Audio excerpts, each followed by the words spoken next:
Hi students, ಇವತ್ತಿನ ವಿಡಿಯೋದಲ್ಲಿ second P U C 2024-25ನ ಸಿಲೆಬಸ್ ಬಗ್ಗೆ ಮಾತಾಡೋಣ. ಈಗ ಪ್ರೆಸೆಂಟ್ ಏನು ಫಸ್ಟ್ ಪಿ ಯು ಸಿ ಮುಗಿಸಿ ಸೆಕೆಂಡ್ ಪಿ ಯು ಸಿಗೆ ಬಂದಿದ್ದೀರಾ, ಆ ವಿದ್ಯಾರ್ಥಿಗಳು first chapter for example solid state ಓದಬೇಕಾ ಸೊಲ್ಯೂಷನ್ಸ್ ಓದಬೇಕಾ ಅಂತ ತುಂಬ ಕನ್ಫ್ಯೂಷನ್ನಲ್ಲಿದ್ದೀರಾ. ತುಂಬ ಸ್ಟೂಡೆಂಟ್ಸ್ ಸಾಲಿಡ್ ಸ್ಟೇಟ್ನೇ ಓದ್ತಾ ಇದ್ದೀರಾ ಕೂಡ. ಈ ಎಲ್ಲ ಕನ್ಫ್ಯೂಷನ್ಗೂ ನಿಮಗೆ ಒಂದು ಕ್ಲಾರಿಟಿ ಕೊಡ್ತೇನೆ. CBSE ಬಂದ್ಬಿಟ್ಟು ಈಗಾಗಲೇ ಒಂದು ಸರ್ಕ್ಯುಲರ್ ಹೊರಡಿಸಿದೆ. ಆ ಸರ್ಕ್ಯುಲರಲ್ಲಿ ಅವ್ರು ಏನು ಹೇಳಿದ್ದಾರೆ ಅಂದರೆ 2024-25 ಏನು ಬರುತ್ತೆ ಅಕಾಡೆಮಿಕ್ ಇಯರ್, ಆ ಅಕಾಡೆಮಿಕ್ ಇಯರ್ಗಳ ಸಬ್ಜೆಕ್ಟ್ಗಳ ಸಿಲೆಬಸ್ನ ಹೇಳಿದ್ದಾರೆ. ಅಂದರೆ ಈ ಹಿಂದೆ ಏನು ಕೆಲವೊಂದು ಟಾಪಿಕ್ ಚಾಪ್ಟರ್ಸ್ನ ಡಿಲೀಟ್ ಮಾಡಿದ್ರು, ಆ ಟಾಪಿಕ್ಸ್ಗಳು ಈ ವರ್ಷ ಸಹ ಅದು ಇರುತ್ತಾ ಇಲ್ವಾ ಅಂತ ಅದರಲ್ಲಿ ಕ್ಲಾರಿಟಿ ಕೊಟ್ಟಿದ್ದಾರೆ.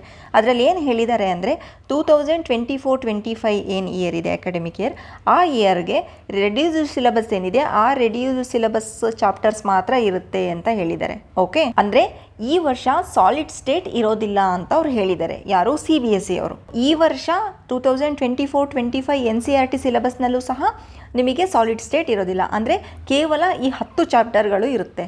ಆ 10 ಚಾಪ್ಟರ್ಗಳು ಯಾವುದು ಅಂತ ನೋಡೋದಾದರೆ solutions, electrochemistry, chemical kinetics, D and F block elements, coordination compounds, haloalkanes and haloarenes, alcohol, phenols and ethers, aldehydes, ketones and carboxylic acids, amines ಹಾಗೆ ಬಯೋಮಾಲಿಕ್ಯೂಲ್ಸ್.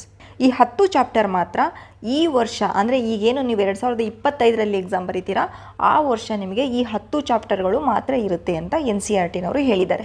ಈ 10 ಚಾಪ್ಟರ್ಗಳನ್ನು ಎಲ್ಲಿ ಹೇಳಿದ್ದಾರೆ ಅಂದರೆ ಕ್ಲಾಸ್ 12 ಏನು CBSE ಇದೆ ಆ ಬೋರ್ಡು ಹೇಳಿದೆ. ಬಟ್ ನೀವೇನು ಸೆಕೆಂಡ್ ಪಿ ಯು ಸಿನಲ್ಲಿದ್ದೀರಾ, ಕರ್ನಾಟಕ ಬೋರ್ಡ್ನವರು ಇದನ್ನು ಓದ್ಬೋದಾ, ರೆಫರ್ ಮಾಡ್ಬೋದಾ ಅಂತ ನೋಡೋದಾದರೆ ಮೋಸ್ಟ್ ಆಫ್ ದ ಟೈಮ್ಸ್ ಏನು ಮಾಡ್ತಾರೆ, ಕರ್ನಾಟಕ ಬೋರ್ಡ್ನವರು ಸಹ NCERT ಸಿಲೆಬಸ್ನೇ ಅಪ್ಲೈ ಮಾಡೋದ್ರಿಂದ ಈ ಸಲ NCERT ಸಿಲೆಬಸ್ನಲ್ಲಿ ಈ 10 ಚಾಪ್ಟರ್ಗಳಿರೋದ್ರಿಂದ ಮಾತ್ರ ನೀವು ಈ ಚಾಪ್ಟರ್ಗಳನ್ನೇ ಓದಿದ್ರೆ ಒಳ್ಳೆಯದು. ಈ 10 ಚಾಪ್ಟರ್ಗಳನ್ನು ನೀವು ಮೇನ್ ಈಗ ಫೋಕಸ್ ಮಾಡಿ. ಇನ್ನು 1 ಅಥವಾ 2 ತಿಂಗಳಲ್ಲಿ ನಿಮಗೆ ಕರ್ನಾಟಕ ಬೋರ್ಡ್ ಸಹ ಸಿಲೆಬಸ್ ಹೇಳುತ್ತೆ ಕ್ಲಿಯರ್ ಆಗಿ. ಅಲ್ಲಿ ನೀವು ಬೇಕಾದರೆ ಸಾಲಿಡ್ ಸ್ಟೇಟ್ ಅಪ್ಲೈ ಮಾಡ್ಕೋಬೋದಾ ಇಲ್ವಾ ಅಂತ ನಿಮಗಲ್ಲಿ ಡಿಸೈಡ್ ಮಾಡ್ಬೋದು. ಬಟ್ ಅಟ್ ಪ್ರೆಸೆಂಟ್ ಏನು ಓದ್ತಾ ಇದ್ದೀರಾ, ದಯವಿಟ್ಟು ಸಾಲಿಡ್ ಸ್ಟೇಟ್ ಓದಬೇಡಿ. ಈ 10 ಚಾಪ್ಟರ್ಗಳನ್ನು ಮಾತ್ರ ಓದಿ. ಅಂದರೆ ಸೊಲ್ಯೂಷನ್ ಚಾಪ್ಟರ್ನ ಕನ್ಸಿಡರ್ ಮಾಡಿ ಫಸ್ಟ್ ಚಾಪ್ಟರ್ ಅಂತ ನೀವು ಓದಬೇಕಾಗುತ್ತೆ. ದಯವಿಟ್ಟು ಡಿಲೀಟೆಡ್ ಸಬ್ಜೆಕ್ಟ್ಸ್ಗಳನ್ನು ಓದಬೇಡಿ. ನೆಕ್ಸ್ಟ್ PU ಬೋರ್ಡ್ ಏನೋ ಅಪ್ಡೇಟ್ ಮಾಡುತ್ತೆ ನಮಗೆ ಸಿಲೆಬಸ್ನ, ಅದನ್ನು ನಾನು ಯಾವಾಗ ಅಪ್ಡೇಟ್ ಆಗುತ್ತೆ ಅವಾಗ ಹೇಳ್ತೀನಿ.